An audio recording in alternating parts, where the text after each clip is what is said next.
Vocês estão prontos para receber a palavra de Deus? Então abra sua Bíblia, por favor, no livro de Gálatas, no capítulo 4. E nós vamos ler do versículo 1 até o versículo 7. Gálatas, capítulo 4, de 1 a 7. Esse vai ser o texto que vai dar não só o tom inicial, mas o trilho da nossa conversa. Eu quero ler na Nova Almeida atualizada. Gálatas, capítulo 4, de 1 a 7. O texto diz assim: digo, porém, o seguinte: durante o tempo em que o herdeiro é menor de idade, em nada difere de um escravo, mesmo sendo senhor de tudo, mas está sob tutores e curadores até o tempo pré-determinado pelo Pai. Assim também nós, quando éramos menores, estávamos escravizados aos rudimentos do mundo. Mas, quando chegou a plenitude do tempo, Deus enviou seu Filho, nascido de mulher, nascido sob a lei, para resgatar os que estavam sob a lei, a fim de que recebêssemos a adoção de filhos.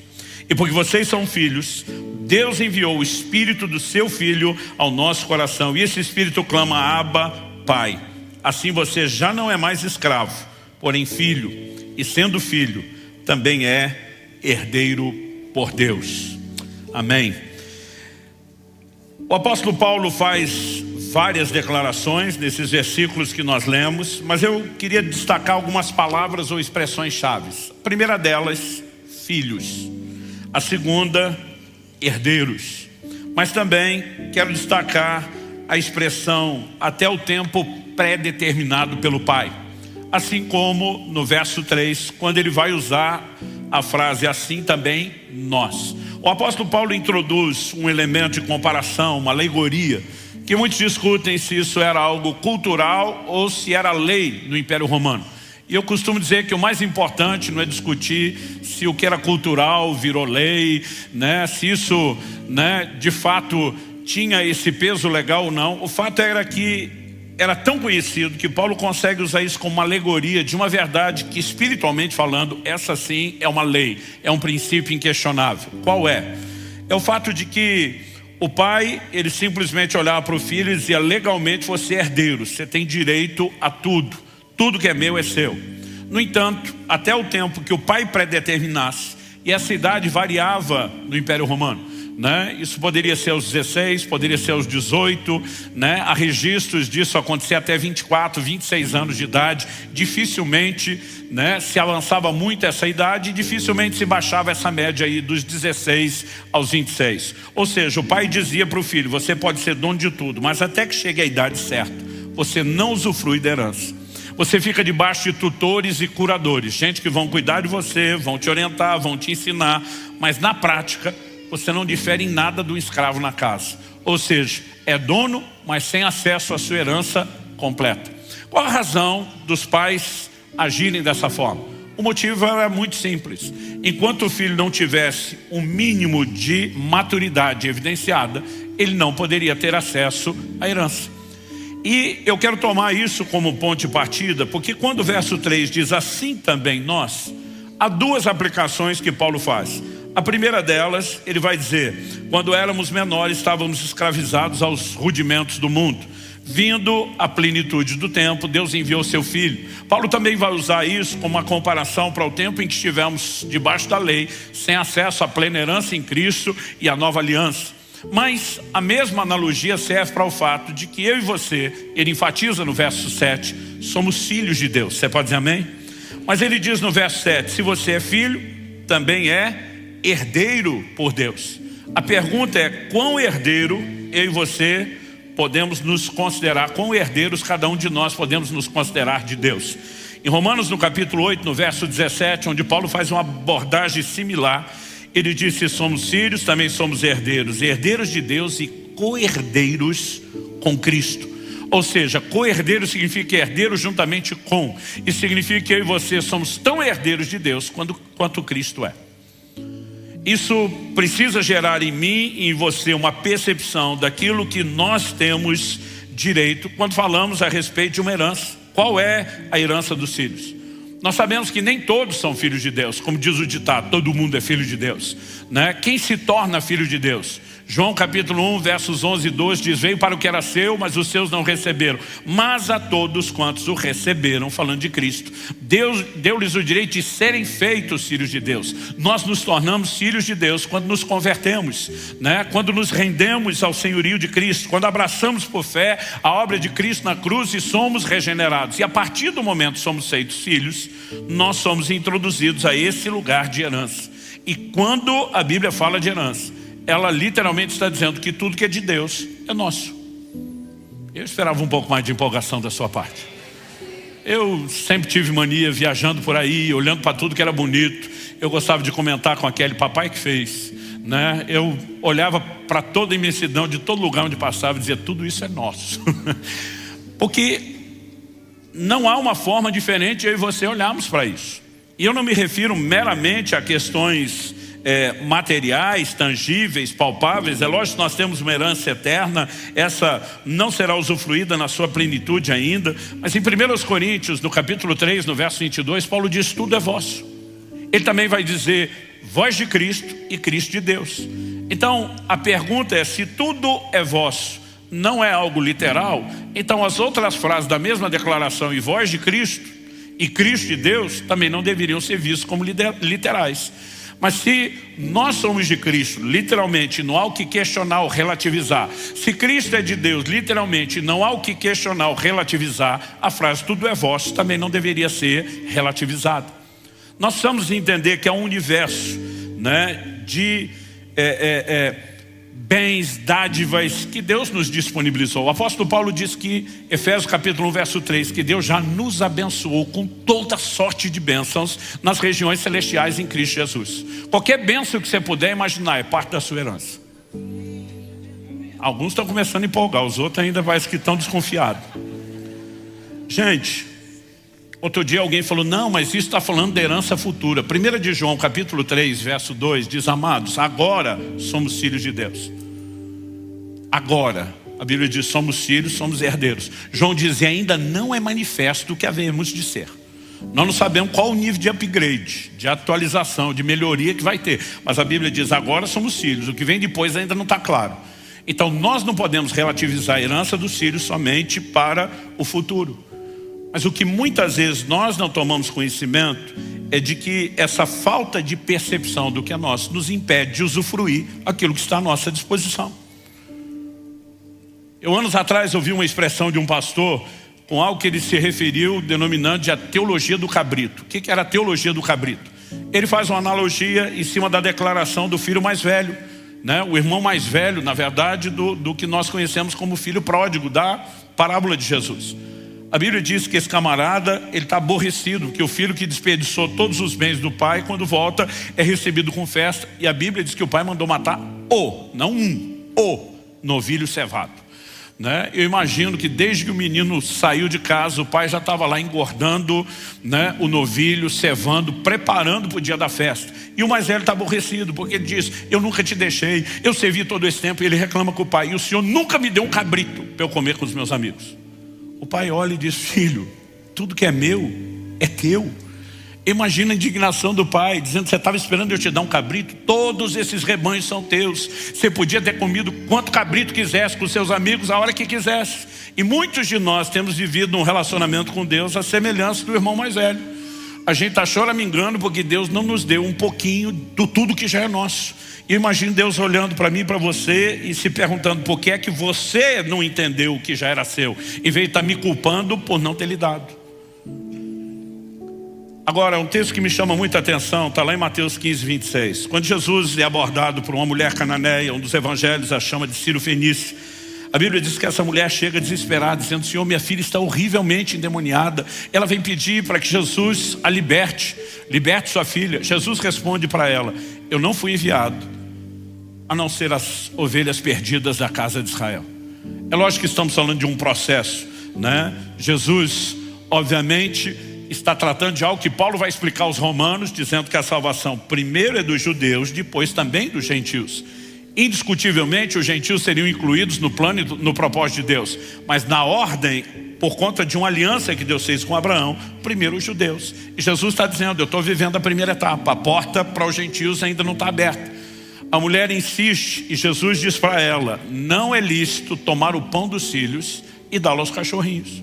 Jesus está dizendo: o cachorro pode ter acesso à casa, pode morar na casa, ser amado e bem-quisto na casa, mas não é parte da família. Eu lembro quando meus filhos eram pequenos, né? Estamos falando do início da Alcance, mais ou menos 2005. Era uma febre no Brasil na época a gente colocar uns adesivos de família, né? A figura do pai, da mãe, da quantidade de filhos nos carros, tentando promover a mensagem, o valor da família. E meus filhos começaram a campanha para a gente colocar adesivo de um cachorrinho junto. Eu dizia: gente, a família não envolve o cachorro. O cachorro mora na casa, mas não é da família. Eles: claro que é, pai. Um dia eu fiquei bravo, porque peguei um deles botando o sobrenome de Subirá no cachorro. Eu falei: pode parar, o cachorro não é da família. E eles emocionalmente não queriam entender. Pensa num impasse, num negócio que rendeu, que deu discussão. Aí um dia, para resolver o assunto, falei: gente, vamos deixar quem entende das coisas dar a resposta final. Olha o que Jesus disse: não é lícito tomar o pão dos filhos e dar aos cachorrinhos. Filho e cachorro não estão no mesmo nível. Eles olharam para mim e disseram: apelou. Mas ninguém nunca mais discutiu. Não botaram mais o sobrenome de Subirá no cachorro. Não tentaram me convencer a tratá-lo como parte da família, né? O ponto que Jesus está explorando não é desprezar a mulher, mas ele está dizendo: o fato de ser aceita na casa, recebida, de transitar por aqui, não te coloca no mesmo lugar. Mas o que é que a mulher respondeu para Jesus? Ela falou: Senhor, é verdade, mas os cachorrinhos comem das migalhas que caem da mesa dos filhos. Em outras palavras, ela está dizendo: não estou tentando usurpar o lugar dos filhos, mas convenhamos, cá entre nós, eles não estão aproveitando toda a comida que o Senhor está dando. Me deixa pegar rebarba, sem usurpar o lugar deles. Me deixa pegar parte que eles não estão aproveitando, desperdiçando. Jesus olha e diz: mulher, grande é a sua fé. E a Bíblia diz: naquela hora a filha dela foi liberta. Agora pensa comigo: se comendo das migalhas que caem da mesa dos filhos já tem cura e libertação para a sua casa, o que é que não está a mim e à sua disposição quando a gente sentar à mesa como filho, entender o nosso lugar e acessar aquilo que nos pertence? Há uma herança à nossa disposição. E nós podemos viver isso de forma intensa, sobrenatural, poderosa, extraordinária. Mas a pergunta é: como acessamos essa herança? Tudo no reino de Deus vai depender da minha e da sua fé. Pela graça sois salvos mediante a fé. Romanos 5,2 diz: pela fé temos acesso a essa graça. Não se acessa nada do que Deus tem sem fé. Então que a fé é o ponto de partida, isso é indiscutível. Sem fé é impossível agradar a Deus, sem fé ninguém recebe nada de Deus. Mas a pergunta é: nós vamos alcançar tudo que Deus tem só com fé? E a resposta é não. E há vários textos que nos mostram isso. Em 2 de Pedro, no capítulo 1, no verso 5, ele diz: acrescentai a vossa fé a virtude ao conhecimento. E ele vai falando de várias virtudes. E ele diz assim: porque se em vós houverem abundar essas coisas, vos será amplamente concedida a entrada no reino eterno de nosso Senhor e Salvador Jesus. Ninguém vai entrar lá sem fé. Mas ele está falando de outras coisas que precisam ser acrescentadas à fé. Então a fé é indiscutível, sempre será necessária. Agora a pergunta é o único requisito? Não. Em Hebreus, no capítulo 6, no verso 12, a Bíblia fala que nós temos que nos tornar imitadores daqueles que pela fé e paciência herdam as promessas. Como se herda as promessas de Deus? Fé e paciência. Outra tradução diz perseverança. Outra tradução diz longanimidade. Fé e perseverança andam de mãos dadas. Se você quer viver as promessas de Deus, precisa de fé. Mas é sempre fé e alguma coisa a mais. Quem está entendendo? Nesse texto, o apóstolo Paulo introduz um elemento importante para se acessar a herança completa, que é a maturidade. Se eu e você não tivermos maturidade, nós não poderemos acessar a herança completa. Esse é o primeiro tópico que eu quero destacar quando a gente fala dessa herança que devemos buscar e perseguir. Efésios capítulo 4, verso 13 diz: até que todos cheguemos à maturidade. Outras traduções diz a perfeita ou completa maturidade, né? A Nova Almeida atualizada diz: até que todos cheguemos ao estado de pessoa madura. Se espera de nós maturidade. Então a palavra de Deus nos mostra que quando eu e você nascemos espiritualmente, somos como crianças, como bebês. 1 de Pedro 2,2, né? Diz que nós devemos desejar o genuíno leite espiritual para que nos seja dado crescimento para a salvação. Então começamos a vida espiritual à semelhança de uma criança que entra no mundo como bebês, mas espera-se que a gente se desenvolva. A Bíblia vai falar de vários estágios do crescimento espiritual comparados ao estágio da maturidade na dimensão física. Então a Bíblia vai usar o termo de bebês, de crianças, de meninos, mas fala sobre chegarmos à completa varonilidade, ou seja, o estado de homem feito, de adultos. Paulo, escrevendo aos Coríntios, fala que as crianças se alimentam de leite, mas os adultos de alimento sólido. Então ela usa não apenas as figuras desses estágios do crescimento, mas inclusive questões relacionadas ao comportamento, à alimentação. Paulo diz, quando eu era menino, falava com menino, pensava com menino, agia com menino, mas logo que cheguei a ser homem, deixei as coisas de menino. Seria muito estranho imaginar um garoto de 18 anos alistado para o exército, gritando lá no banheiro, mãe, vem me limpar. Porque espera-se que, à medida que se cresce e amadurece, que alguns comportamentos sejam deixados. Mas a maturidade, ela é necessária também para que se tenha acesso à herança. E Paulo usa esse elemento. Por quê? Sem maturidade, nós podemos botar tudo a perder. Quando você olha a própria parábola do filho pródigo, você tem alguém que tem acesso à herança antes de ter maturidade o suficiente e vai dissipar todos os bens vivendo uma vida dissoluta. Aliás, outro dia um irmão fez um comentário comigo, falou, pastor, eu estava lendo uma matéria e impressionante que aquilo trazia dados e estatísticas, e diz, incluindo os países de primeiro mundo, e diz, mais de 90% das pessoas que ganharam prêmios milionários de loteria, perderam tudo em 2 anos. E diz, a maioria já no primeiro ano, mas em até 2 anos, 90 e tantos % das pessoas já não tem mais nada. Ele olha para mim e fala assim, essa é a maior prova de que esse dinheiro é amaldiçoado. Eu falei, amigo, eu não quero discutir a parte espiritual da coisa, e evidentemente que eu não estou incentivando ninguém ao jogo, nós somos contrários, né, a isso por princípio espiritual, por ética e uma série de coisas. Mas, eu falei para ele, tem uma outra pesquisa que mostra que muitos herdeiros de impérios bilionários, estamos falando de corporações, empresas, né, eles normalmente, na segunda geração, tem uma probabilidade altíssima de desconstruir, de demolir, estragar tudo o que a geração anterior fez. Isso não significa que tenha algo amaldiçoado. Mas o que você vai encontrar em comum, nos 2 casos, é que pessoas que são promovidas para algo para o qual não estão prontas e preparadas, tendem a desperdiçar isso. E deixe-me dizer algo para você, no reino de Deus não é diferente. No plano espiritual não é diferente. No ministério não é diferente. É por isso que Paulo escreve em 1 Timóteo, no capítulo 3, nos versos 6 e 7, que aquele que almeja o ministério, que quer ser visto, ele não pode ser neófito, novo na fé. Não significa que a experiência com Cristo não é genuína, mas ele ainda não teve tempo de amadurecer, de crescer. E nós precisamos entender isso. Aliás, pense algo que tem trazido problema para o reino de Deus desde a primeira geração, desde o início da história da igreja. São líderes imaturos. João escreve a respeito de um camarada na sua 3ª epístola chamado Diótrefes, que eu tomei a liberdade de apelidar de Idiótrefes. Esse camarada, João diz, ele não nos recebe, e se alguém da igreja receber algum dos nossos, ele expulsa da igreja. Era o camarada que dizia, só eu posso estar debaixo dos holofotes, só eu posso brilhar. Agora eu fico pensando, o que seria receber João, gente? O apóstolo João, o discípulo amado, aquele que reclinava a cabeça no peito de Jesus para compartilhar algo na igreja. Fico imaginando um seminário de escatologia com João, falando sobre as visões do Apocalipse. Diótrefes dizia, na minha igreja João não pisa e quem anda com ele também não. Né? Gente que é insegura emocionalmente, que não amadureceu, que não cresceu, isso tem trazido estrago demais.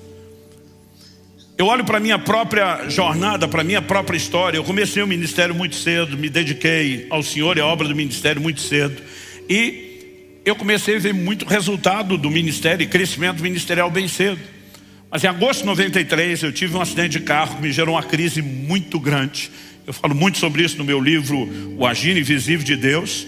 E eu lembro que 1 ano e pouco depois, quando estava sendo ordenado ao pastorado, nosso querido, saudoso pastor Francisco teve uma experiência quando impôs as mãos sobre mim.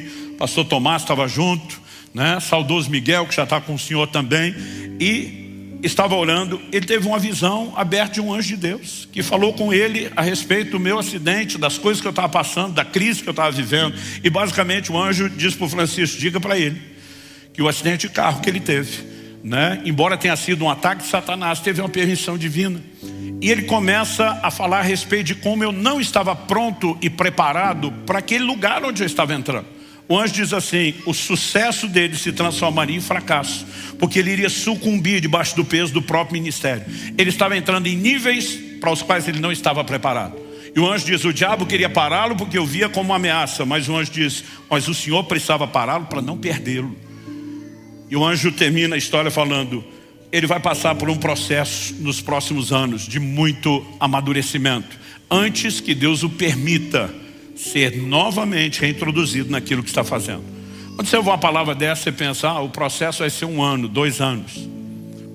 Depois de 25 anos, que foi a data, né, do meu tempo de pastorado, quando eu fiz a transição para o Marciano assumir Alcance, Deus disse, agora estou te levando de volta lá onde nós paramos, 25 anos depois. Sabe por quê? Ninguém amadurece sem tempo. Maturidade nunca vai acontecer da noite para o dia.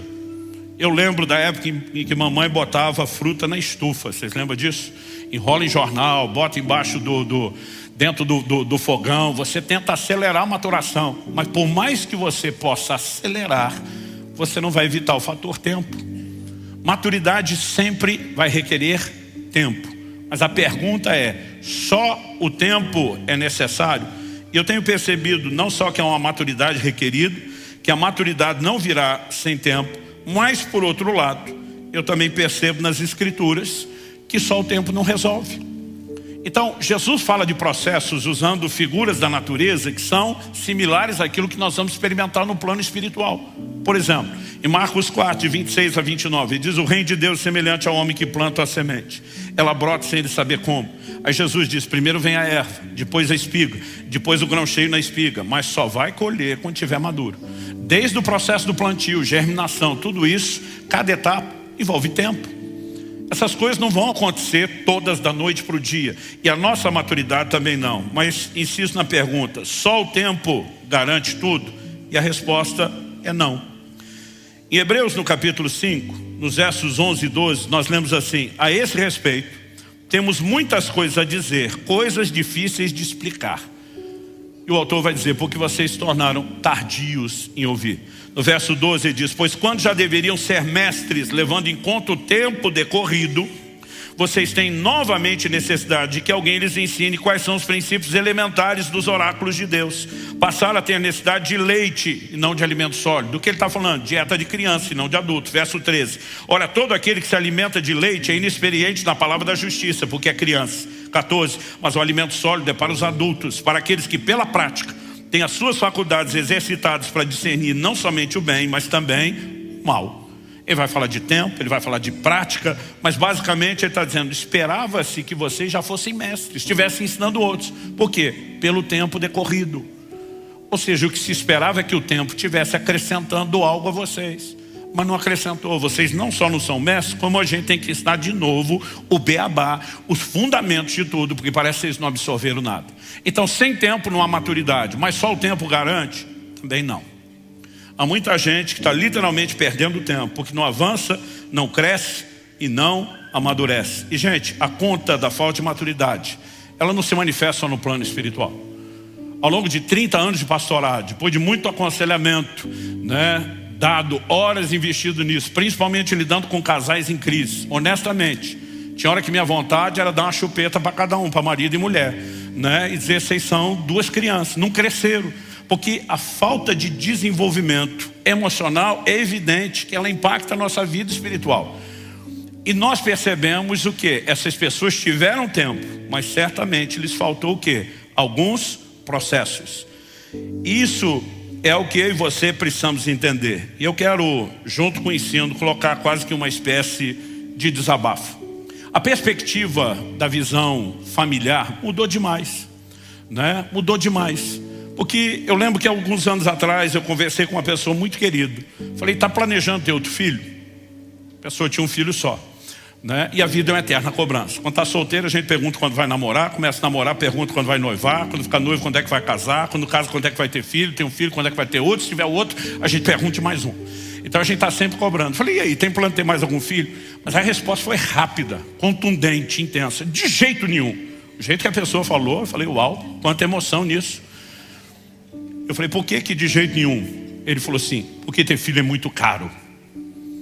Primeira coisa que alguém poderia pensar é que nós estamos falando de um pai avarento, né? Que simplesmente está pensando só no trabalho que vai dar a ele, mas o ponto não era esse.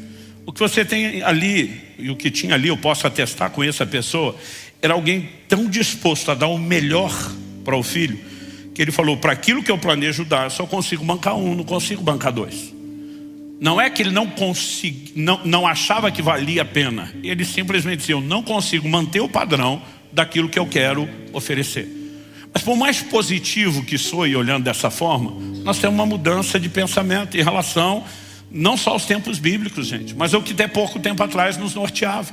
Ninguém antigamente pensava, não vou ter mais filho porque custa dinheiro.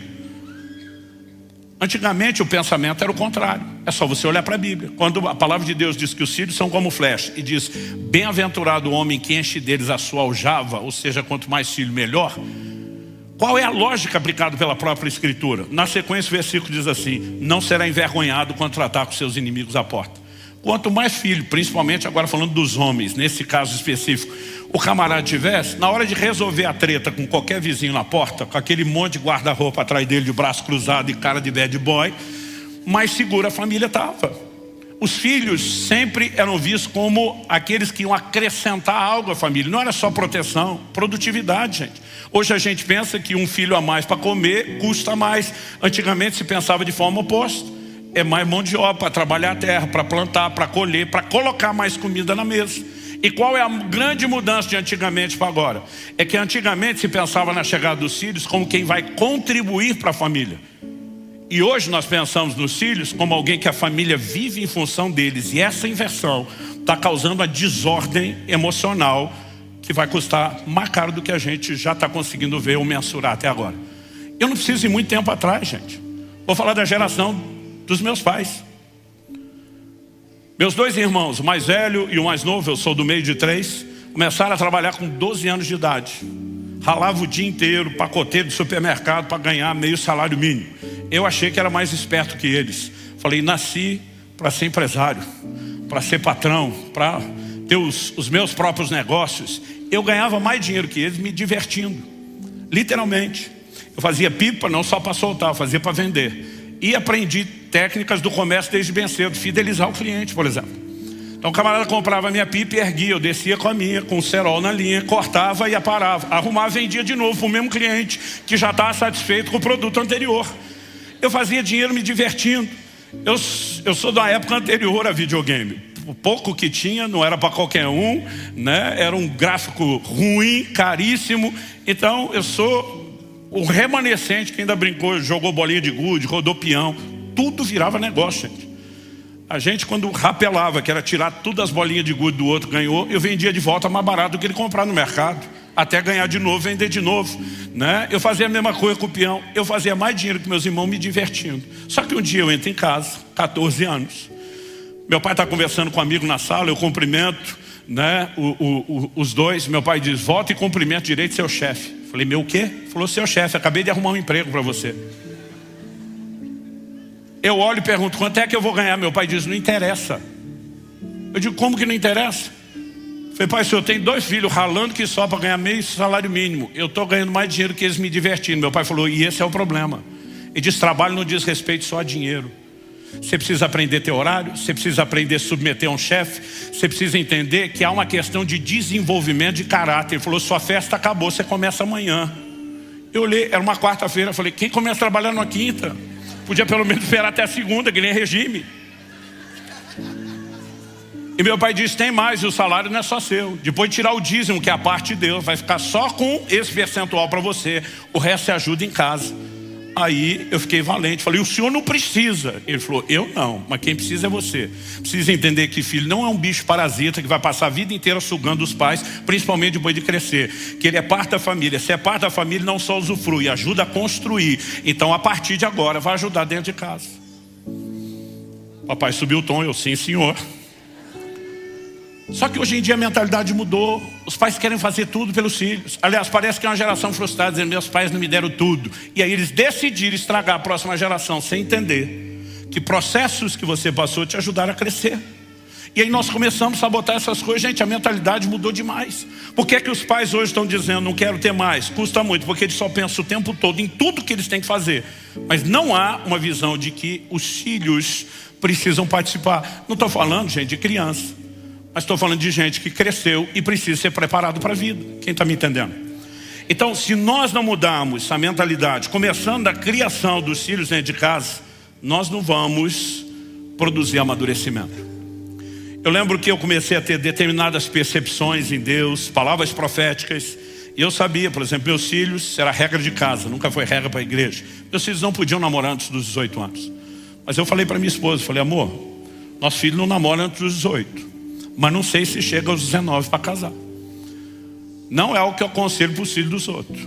Mas eu dizia para ela, eu tenho uma percepção em Deus de que as coisas vão andar depressa. Quando meu filho fez 15 anos de idade, eu queria tirar algumas coisas dele, né? Quando eu fiz 15 anos de idade, antes disso meu pai já tinha tirado a TV de casa da gente, dizia que não era para focar só em entretenimento.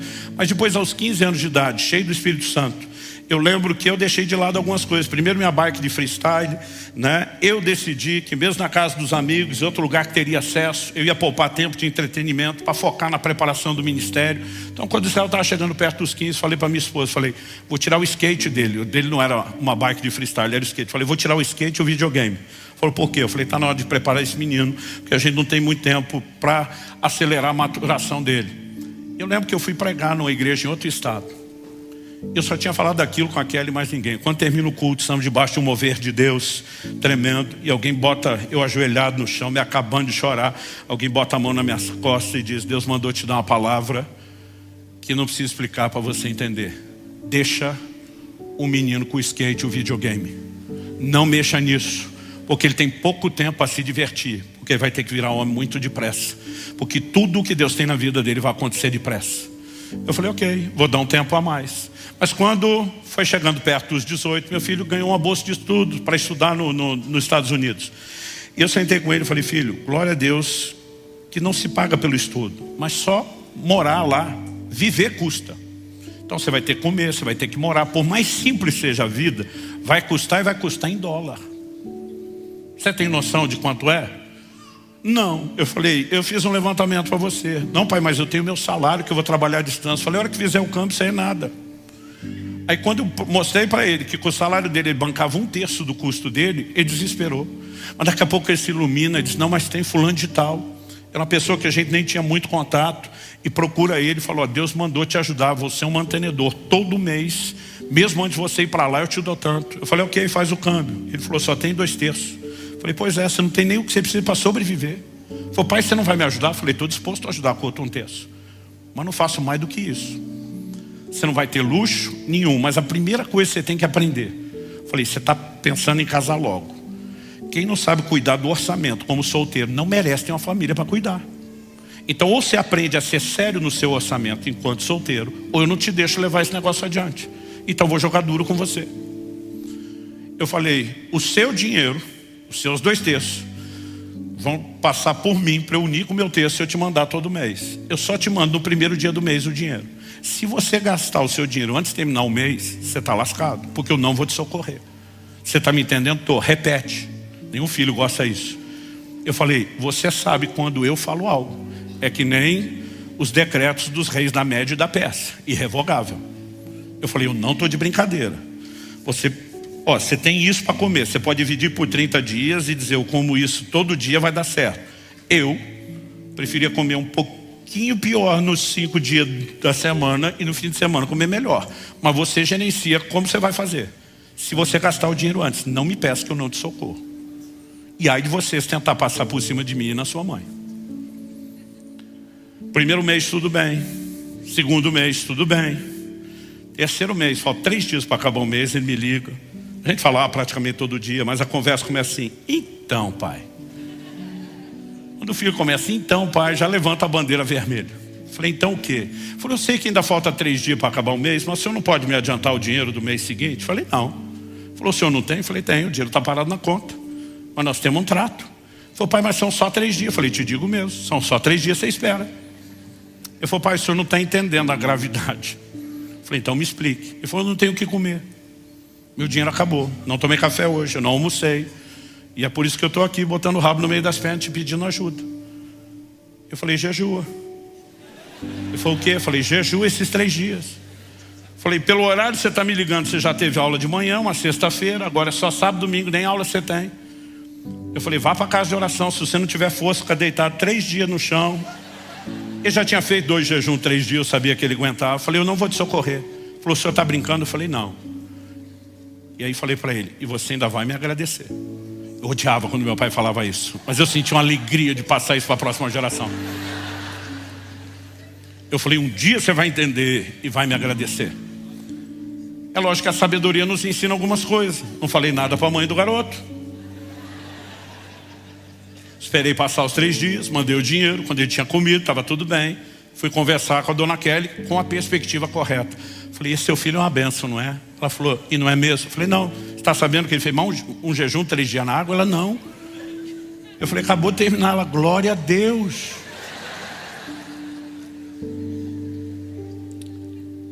Aí eu falei, tá certo que eu tive uma pequena participação. Ela falou, você é um pai incentivador. Eu falei, então, dessa vez não foi só incentivo, fui eu que mandei ele jejuar. Não, mas quando você tem esses comandos de Deus, é muito importante. Eu falei, não foi comando de Deus não, mandei porque o quê? Ele falou, o que é que você não está me contando? Eu falei, respira, não surta. Seu garoto é maior de idade, não é mais um bebê. Lembrou disso? Lembrei. Aí eu contei a história para ela. Eu falei, amor, isso não é cruel só para uma mãe. Isso foi difícil até para mim. Mas eu tive um comando claro de Deus. Se você socorrer ele agora, ele não vai aprender nunca. Ele vai folgar todo mês. Eu preciso forjá-lo, eu preciso transformá-lo num homem. Eu sei o que eu estou fazendo. Eu estou confiante em Deus. Ela falou, mesmo assim é difícil. Por que eu estou dizendo isso? Eu quero pedir um favor a vocês, mães. Se não fosse o amor de uma mãe, nós os filhos cresceriam tudo lesado. Mas assim, lesado em alto nível. Porque Deus fez todas as coisas com sabedoria. E a mãe tem uma capacidade de conforto, de consolo inigualável. Mas mãe, me ouça, tudo que Deus fez foi com sabedoria. Não só o amor e o consolo da mãe. A severidade de um pai é importante no desenvolvimento do caráter e na formação de todos os filhos. E eu quero pedir algo a vocês.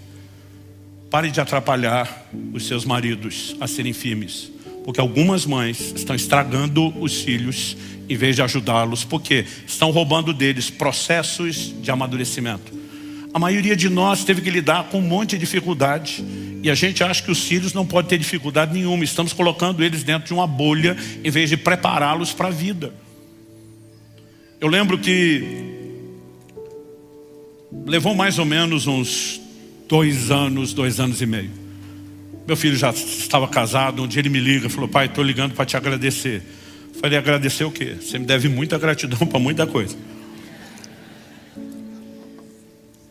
Eu falei, lembra quando o senhor me fez fazer aquele jejum compulsório? Eu falei, lembro. E ele falou, e você me disse que um dia eu ia te agradecer. Ele falou, pai, eu estava pensando essa semana, eu não seria o homem de família que eu estou me tornando se você não tivesse me ajudado. Eu também não seria o homem de Deus que eu estou me tornando se o senhor não tivesse me ajudado. Porque depois que esse episódio passou, eu falei, filho, aprendeu a cuidar do orçamento? Ele falou, com certeza, nunca mais vou vacilar.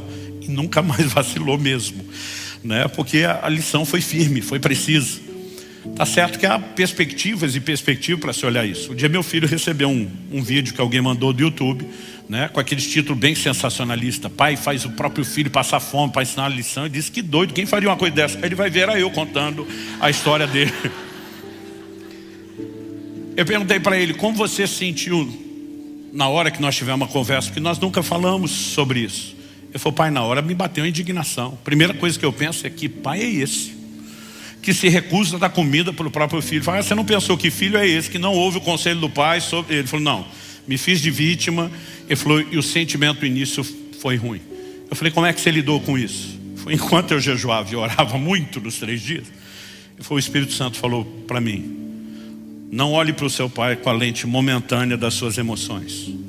Olhe para o que seu pai tem sido para você a vida inteira. Ele falou, pai, o senhor sempre me amou, o senhor sempre cuidou de mim, sempre investiu em mim, sempre lutou pelo meu melhor. Então aquele sentimento isolado não cabe no resto do que é a pessoa que o Senhor sempre demonstrou ser. Então eu decidi acreditar que o Senhor sabe alguma coisa que eu ainda não sei e que chegaria o momento de agradecer. Mas eu lembro que a próxima lição que eu falei para ele, falei, filho, Por mais que você cuide do orçamento, eu sei que você vai levar a sério isso daqui para frente. Pode ter momentos onde de fato a coisa vai fugir ao controle, imprevistos vão surgir. Eu falei, se isso acontecer, ele falou, posso te ligar? Eu falei, não. O acordo continua o mesmo. Eu falei, quantos milagres você viu? Milagres de provisão dentro de casa enquanto você crescia? Ele falou, muitos. Eu falei, Deus não mudou, filho, é o mesmo. Mas está na hora do Deus do seu pai se tornar o seu Deus. E se algo acontecer, você nem ouse me ligar que eu não vou te socorrer. Mas você pode buscar Deus. Você pode começar a viver os seus milagres. 2 meses depois, o dinheiro dele aconteceu imprevisto. Eu tinha certeza que ia acontecer isso. Ele fez de tudo, desdobrou, esticou. Faltava 2 dias, o dinheiro terminou. Ele não me ligou, só contou a história depois. Ele pensou, quem jejua 3, jejua 2. Mas ele está na metade do primeiro dia do jejum. Ele fala, Deus, eu tenho jejuado muito para te buscar por amor. Mas não quero fazer isso, obrigado, não. Ele falou, eu só fico lembrando do meu pai dizendo que está na hora de eu descobrir o meu Deus e o Deus das minhas provisões. Ele começou a orar, eu quero pedir que o Senhor faça algo, que o Senhor interfira. E eu ainda tinha dito algo para ele. Eu falei, Yúcio, os últimos $10 você nunca gasta. Você nunca sabe o que é que você vai precisar. Uma locomoção urgente, não tem gasolina, não tem transporte. Falei, os últimos $10 é proibido tocar. Então, chegou em 10 você não tem. Isso é uma reserva. E ele tinha $10 no bolso, mas ele estava levando aquilo a sério. E ele começou a orar e dizer, eu quero que o Senhor faça algo, porque eu não vou desrespeitar meu pai. Então eu não tenho esses $10. Enquanto ele estava orando, aquela oração foi aquecendo, pegando fogo, o coração dele foi fervendo. Teve uma hora que o Espírito Santo falou para ele, vá para a cafeteria agora. E ele simplesmente levanta, sai da sala de oração, vai para a cafeteria, pega a fila. Todo mundo está sendo atendido, ele pensando, o que eu vou fazer na hora que chegar a minha vez? Porque eu não posso gastar os $10. Quando finalmente a última pessoa está sendo atendida antes dele, o camarada vai pagar a conta quando termina o pedido, olha para ele, olha para o caixa, olha para ele de novo e fala em voz alta, meu filho, ouvir, nunca se viram na vida. Tudo que esse menino pegar é por minha conta. Eu estava para largar um glória a Deus e meu filho disse que falou assim, não cara, que isso?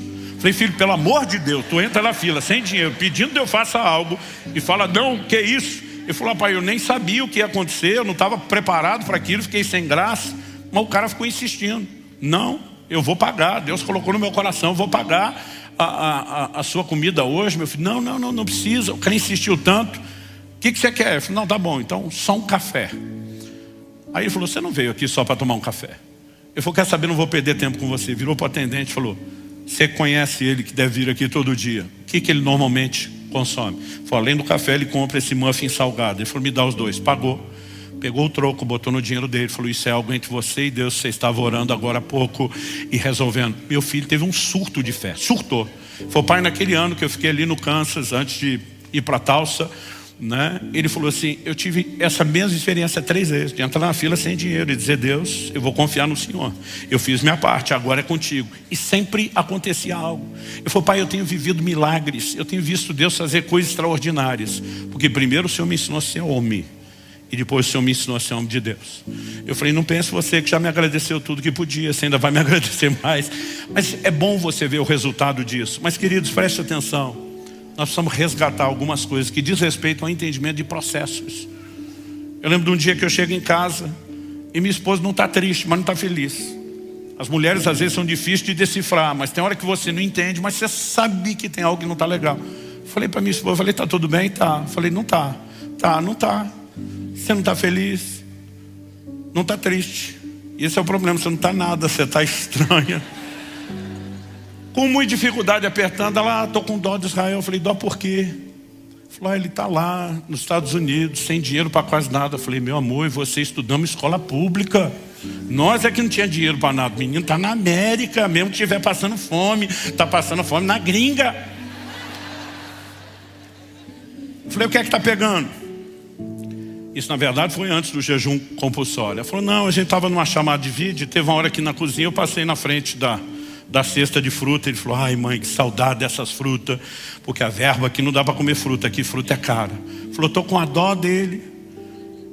Continuei a conversa, encerrei sem dar na cara, saí, peguei meu telefone, subi para o andar de cima, o quarto onde ela não ia ouvir, chamei meu filho. Ele olhou, pai, tudo bem? Falei, tudo bem, coisa nenhuma. Falei, eu estou te criando para ser homem. Você quer casar? Quero. Então aprenda a ser homem. Homem não chora com mulher. Você não chora com a sua mãe, você não chora com a sua esposa. Se você quiser chorar, chora com Deus, chora comigo, chora com os seus amigos. Mas você tem que ser homem e trazer estrutura, estabilidade emocional para sua casa. Próxima vez que você chorar que não tem fruta para comer para sua mãe, não vai faltar só fruta para você comer. Você está me entendendo? Sim, senhor. Eu lembro que meses depois aquele falou, acho que Israel adaptou bem, nunca mais reclamou de nada. A gente tem que mudar a maneira como estamos tocando nossa casa, gente. O propósito da administração não é falar sobre família, mas eu não quero jogar fora esse gancho. Por quê? Muitos de nós estamos tendo problemas com Deus por questões que nos faltaram dentro de casa. Uma geração que cresce com limites, ouvindo não, ouvindo espere, não tem dificuldade quando Deus fala não ou espere. Mas uma geração mimada, que cresce sem nunca ouvir não, nem espere. Quando Deus vai falar não, e Deus não vai jogar o jogo que seus pais jogaram com você se foram moles, aí você começa a ter um monte de gente com crise de fé. Deus não me ama, Deus não está fazendo tudo que eu quero na hora que eu mando. E nós temos um monte de gente abalada porque não entende o processo. Quais são os processos, gente? Tiago capítulo 1, para a gente encerrar. Versículos 2 a 4. Meus irmãos, tenham por motivo de grande alegria. Se a Bíblia falasse motivo de alegria já é um desafio, mas aqui está dizendo de grande alegria. O quê? O fato de passarem por várias provações. Não é nem só provações, várias. Motivo de grande alegria passar por várias provações. Por quê? Sabendo que a provação da fé que vocês têm produz perseverança. O texto continua e diz, ora, perseverança deve ter ação completa para que vocês sejam perfeitos e íntegros, sem que lhes falte nada. Meu querido, se eu pudesse entrar numa hipotética máquina do tempo, voltar atrás, arrumar, mudar tudo na minha vida que eu quisesse, eu posso te dizer hoje com toda certeza, eu não escaparia de nenhuma dificuldade que eu passei. Porque foram elas que me forjaram, foram elas que me fizeram crescer, amadurecer. Elas foram processos de Deus. E muitas vezes o desespero, a aflição que a gente está, a falta de alegria, é porque a gente já sabotou tanto isso dentro da própria criação, onde nós não temos nem perspectiva para que Deus possa usar.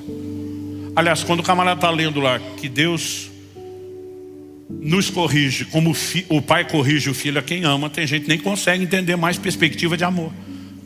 Porque a correção está desaparecendo da casa de muitos.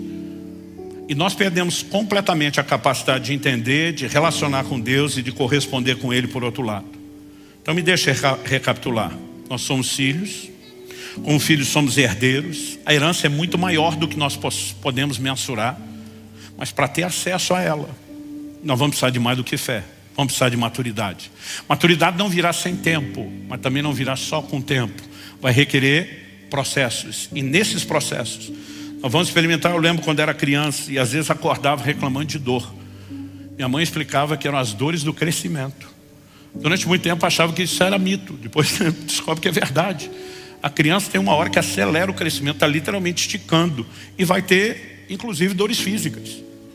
E há momentos que no plano espiritual, eu e você vamos sentir algo parecido.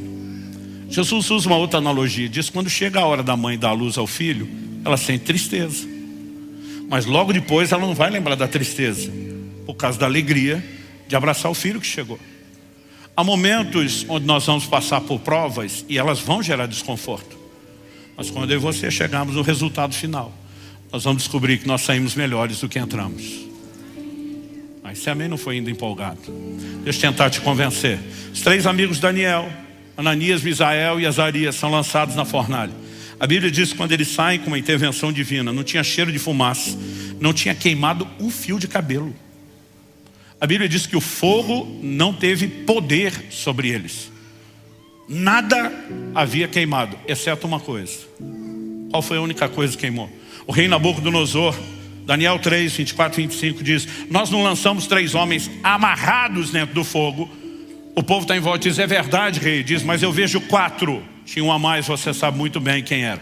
Ele diz, eu vejo 4 homens soltos, andando pelo meio do fogo. A única coisa que o fogo teve o poder de queimar eram as amarras que os prendia. Deus não envia a prova para destruir você. Deus usará a prova para destruir aquilo que te prende, aquilo que te impede de crescer.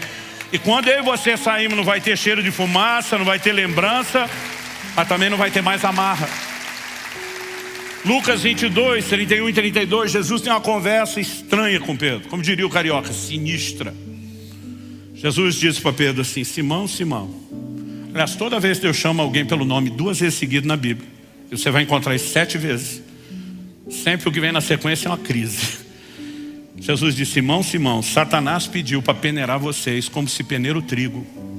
Você imagina se isso é uma conversa que você tem com Jesus? Quão agradável. O diabo está querendo passar a peneira nos 6 para ver o que é que sobra. Aí imagino Jesus fazendo uma pausa dramática e o Pedro: Jesus, o senhor não ia deixar, né? Aí Jesus está quieto e o Pedro: Jesus, o senhor não ia deixar. Aí Jesus olha para o Pedro e diz: Simão, eu roguei por ti, para que a tua fé não desfaleça. Traduzindo, permissão concedida, Pedro. A peneira vai comer solta. Mas isso não significa que eu esteja abandonando você. Eu sigo intercedendo por você. Mas Jesus diz para ele: quando tu te converteres, fortalece os teus irmãos. Ele está dizendo: você vai sair dessa melhor do que entrou. Eu não vou te poupar do desconforto. Aliás, essa foi a frase que meu filho usou quando ele ligou para me agradecer. Ele falou: pai, se o senhor tivesse me poupado do desconforto do processo, o senhor teria me roubado o resultado do amadurecimento.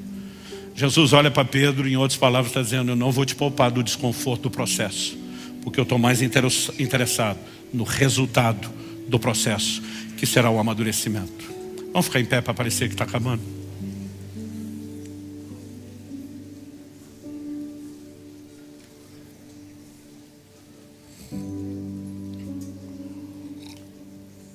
Deuteronômio 32, 11 e 12. Deus diz que carregou seu povo no deserto, a geração que ele tira do Egito, e diz que os carregou nas asas da águia. O que significa essa expressão? Águia não é um meio de transporte, tipo ônibus que você vai ver carregando passageiro. Mas dentro da natureza, não é com todo tipo de águia, mas dentro da natureza, o único momento onde você encontra isso é o chamado voo de adejamento. Chega um momento onde a águia mãe olha para os filhotes e ela sabe que chegou a hora de deixar o ninho. Mas é confortável demais para eles ficar lá. E ela começa a expulsá-los do ninho. E muitas vezes a águia tira o filhote na asa e se lança num voo que a princípio pode parecer panorâmico. E de repente ela dá uma sacolejada na asa e diz: te vira. E no susto e no desespero, os filhotes normalmente aprendem a voar. Há casos onde ela tem que dar o rasante e recuperar o filhote que ainda não conseguiu voar. Quando a Bíblia usa esse paralelo, de alguma forma Deus está dizendo: eu também vou tirar vocês da zona de conforto. Em alguns momentos vai parecer que eu estou jogando vocês na fogueira, mas eu quero que vocês cresçam. Mas quanto mais mimada for uma geração por processos que nos são roubados, mais dificuldade nós vamos ter de entender a maneira como Deus lida. Mas preste atenção: seus pais foram moles com você. Deus não vai jogar o jogo deles. Ele não vai abrir mão de princípios. Então você entende isso pela sabedoria bíblica e aceita o conforto do Espírito Santo. Ou o processo será mais doloroso, mas que vai rolar, vai rolar. Mas qual é o resultado final? Não é um Deus querendo que eu e você soframos. É um Deus querendo nos levar ao resultado do amadurecimento, para que a gente possa acessar uma herança ainda maior, na sua plenitude. Quem está entendendo, diga amém. Pai, nós oramos pedindo graça e favor, não apenas para o entendimento, mas para a aplicação da Tua palavra de forma pessoal, individual. Oramos que o Senhor, além de trazer compreensão dos princípios da Tua palavra, que o Senhor provoque e gere em nós a devida resposta de entrega, de rendição, de confiança no Senhor e nos seus cuidados. Nós pedimos graça e favor do Senhor, tanto para que possamos ser famílias que natural e emocionalmente promovam um ambiente de crescimento e amadurecimento, como também, ó Deus, que possamos viver um ambiente de preparação dos filhos espirituais, para que possam viver os processos de maturidade, porque será a única forma através da qual teremos acesso à herança plena. Eu sei que há alguns que estão nesse momento sentindo as dores do crescimento. E nós clamamos bálsamo sobre o coração deles. Nós não te pedimos que o Senhor os poupe do desconforto do processo, apenas que o Senhor os sustente e que eles consigam vislumbrar aquilo que os aguarda depois. Que haja fortalecimento sobrenatural, para que o processo não seja interrompido, não seja abortado, mas chegue ao seu pleno resultado. Que cada um de nós possa viver todos os teus processos, crescer e chegar nesse lugar que o Senhor planejou para cada um de nós. A perfeita varonilidade, o estado de pessoa adulta, completa. Nós oramos em nome de Jesus e para a glória de Deus. Se você crê e concorda, diga amém. Se você recebe essa palavra, diga eu recebo em nome de Jesus.